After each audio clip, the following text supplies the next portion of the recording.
Hey guys, so what we're going to be dealing with here in 3.6 is, let me get back to there. There we go. What we're going to be dealing with in 3.6 is solving proportions when our variable's not on top. You know, some of these, like number 6, we notice our variable's on top. It's real easy. We could just multiply by 27, which is what we did last time in our assignment. And whatever the calculator gives us, there's our answer. We move on. Unfortunately, that's not that realistic. It doesn't happen all the time. Oftentimes, our variable's not on the top at all, or maybe we have two variables, like question 11. How do we go about solving things like this?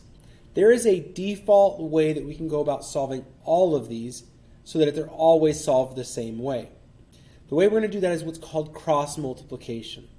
Now, it's important before we start this that if there's an addition problem, like on number 11, this r plus 1, we're going to put parentheses around that part of the problem to make sure we do the math correctly. After that, we're simply going to take the top of one fraction times the bottom of the other fraction. Okay? So this 8 is going to multiply by the r plus 1. Well, 8 times r is 8r, and 8 times 1 is an 8. So this is 8r plus 8. I keep the equal sign, okay? Now let's change colors here. Then I do the opposite multiplication. The top of the other fraction times the bottom of the first fraction. R times 12 is 12r. This is the process of cross multiplication. It creates an equation that has no denominator in it. This is easier for us to solve. So I'm going to take this information. Whatever comes out of that multiplication, we're going to want to solve. 8r plus 8 equals 12r. And we're going to solve it the way we did in 3.1, 3.2, 3.3, and 3.4.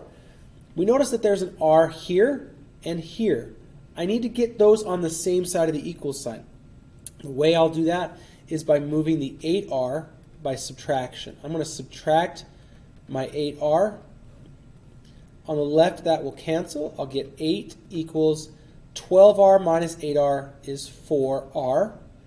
And to finish getting that r completely alone, we're going to go ahead and divide by 4. Again, if we did all the math up to this point in the previous sections, most of this is pretty straightforward.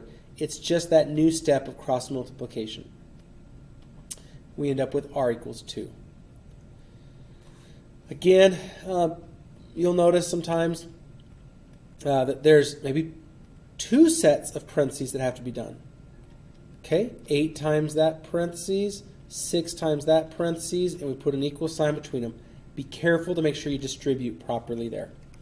That's 9 through 15. I think you're only doing the odds there. And then we get to 19 through 24. We're going to stop right there. Nothing has really changed. We're still making the same calculations. The equations look a little bit messier, but nothing is really different. Let's take a look at 22. We're going to take c minus 8 times 11. And I'm going to write that up over here. 11 times c minus 8 would be 11c minus 8 times 11 is 88. Okay? That's going to equal the 11 minus 4c times negative 2. This is a little bit trickier. Negative 2 times 11 is negative 22. And negative 2 times negative 4c is a positive 8c.